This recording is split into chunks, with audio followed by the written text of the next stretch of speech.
Kidney problem అనేది చాలా అరుదనుకుంటారు, కానీ మన దేశంలో ప్రతి 10 మందిలో ఒకళ్ళకి ఏదో ఒక స్టేజ్లో కిడ్నీ ప్రాబ్లంతో బాధపడుతుంటారు. సో ఇది రాకుండా ఉండటానికి మనం మెయిన్గా ఏమేం జాగ్రత్తలు తీసుకోవాలంటే బీపీ షుగర్ బాగా కంట్రోల్లో పెట్టుకోవాలి, బీపీ షుగర్ ఉన్నవాళ్ళు. నెక్స్ట్ బరువు కంట్రోల్లో ఉంచుకోవాలి, రోజుకి కనీసం 10,000 స్టెప్స్ అలా వారానికి 5 సార్లు అయినా చేసుకోవాలి. నెక్స్ట్ డైట్ కంట్రోల్లో పెట్టుకోవాలి. డైట్లో ముఖ్యంగా మనం సాల్ట్ ఇంటేక్, WHO రికమెండేషన్స్ ఏంటంటే మనకి పర్ డే రోజుకి 4 to 5 grams పర్ డే సాల్టే రికమెండెడ్. కానీ మన స్టేట్లో కానీ ఇక్కడ చూస్తే యావరేజ్గా 10 to 20 grams అంటే రికమెండెడ్ దానికంటే డబల్డ్.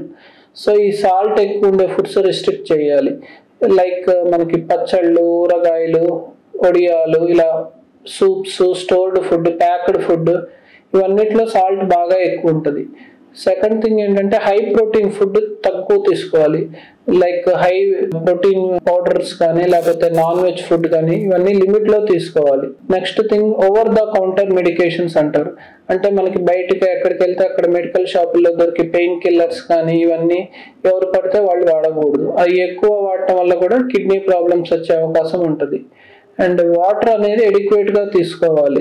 మనం వాటర్ ఎడిక్వేట్గా తీసుకున్నామని మనకి ఎలా తెలుస్తుంది అంటే మన యూరిన్ రంగు అనేది లైట్ ఎల్లో ఆర్ వైట్గా రావాలి. మనకి యూరిన్ కనుక డార్క్ ఎల్లోగా వస్తుంది అంటే మనం సరిపడా వాటర్ తీసుకున్నట్టు. అలాంటి కండిషన్లో మనకి కిడ్నీ స్టోన్స్ కానీ, కిడ్నీ ఫెయిల్యూర్ కానీ, యూరిన్ ఇన్ఫెక్షన్స్ కానీ ఇవన్నీ వచ్చే ఛాన్సెస్ ఉంటాయి. సో పైన చెప్పిన ప్రికాషన్స్ అన్నీ తీసుకొని రెగ్యులర్గా టెస్ట్ చేయించుకుంటుంటే కిడ్నీ ప్రాబ్లమ్స్ రాకుండా ఉండే అవకాశం ఉంటుంది.